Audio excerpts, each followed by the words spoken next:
Katika sehemu ya kwanza tulishuhudia Ajay akiuliwa baada ya kutengeneza plani ya kifo. Polisi wakafika haraka baada ya kuarifiwa. Uchunguzi ukafanyika na Vinay akawasili. Ajabu ni kwamba wauaji ndio wanaonekana kuuawa. Vinay akasogea kuzungumza na Ajay. Kwanza alianza kwa kumpa pole, kisha akamuuliza kama yuko salama. Vinay akawa anaendelea kufanya uchunguzi juu ya vifo hivyo. Wakaiona karatasi ya bima ya maisha ya Ajay pamoja na simu ya Sanju ambayo imerekodiwa video ya ngono na mke wa Ajay akiwa na Sanju. Inaonekana hawa wawili walikuwa ni wapenzi. Kwa hiyo baada ya kugundua kuwa Ajay ana bima ya maisha, walitaka kumuua ili watajirike na wawe wapenzi wa kudumu. Je, ni kweli ilikuwa hivyo na ilikuwaje wakauliwa?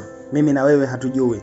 Ajay anakumbuka ilivyokuwa jana usiku. Kumbe bana, baada ya Sanju kumshuti Ajay, tuliona wote wawili wakikumbatiana kwa furaha, si ndio?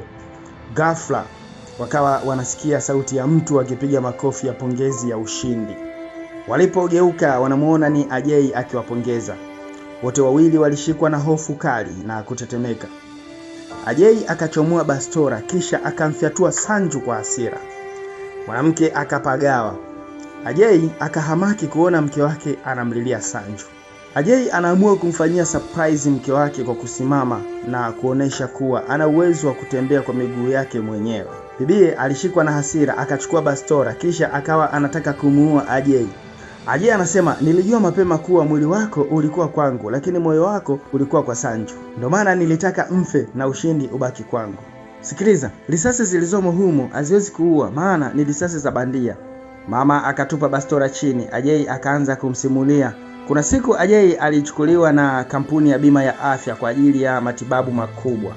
Ajay alikuja na kutaka kufanya surprise kwa mke wake, lakini ilimbidi kwanza aanzie chumbani kwa mtoto, yani Anshu, ili awashangaze zaidi. Lakini bana, huwezi amini, kwenye chumba anacholala mtoto Ajay anakuta surprise kubwa kuliko ile ya kwake. Na ni kweli ilikuwa ni surprise hasa. Ajay aliishiwa nguvu kabisa, akajikuta analegea na kuanguka chini. Kumbukumbu za ndoa na zile za mapenzi ya kifamilia zikamjaa kwenye taswira. Akawa hajui afanye nini. Na kwa kuwa alikuwa hajapata nguvu kabisa miguuni, alibilingita na kuumia vibaya sana. Alishikwa na hasira kali, akajikongoja hadi kwenye baskeli yake. Haraka akaenda kabatini akachukua chuma na kutaka kujimaliza. Lakini akiwa hapo anaiona picha ya mtoto Anshu. Pozi linamuisha, akaikumbatia na kuanza kulia. Siku hiyo ilikuwa mbaya sana kwa Ajay. Siku nyingine Ajay aliwaona tena wakiwa kwenye mazungumzo ya kimahaba kitandani. Hapa alimsikia Sanju akiuliza swali kwa mke wake. Vipi kama Ajay atagundua mapenzi yetu? Si atatumaliza?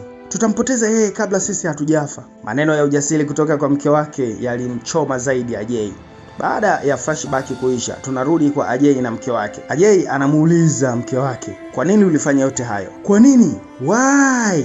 Ajay akamshuti mke wake kwa hasira, ingawa alihuzunika kidogo. Baada ya hapo akavaa gloves, kisha akaweka risasi kwenye ile bastora ya Sanju, akashuti kwenye kiti chake kutengeneza ushahidi. Sini inayofuata Ajay anamtembelea mwanae kwa dada yake. Baada ya dada kumuona Ajay akaanza kulia, kitendo ambacho kilimfanya Anshu atake kujua kuna nini, lakini Ajay anamjibu mwanae kuwa hakuna kitu. Leo kuna ugeni mzito unaingia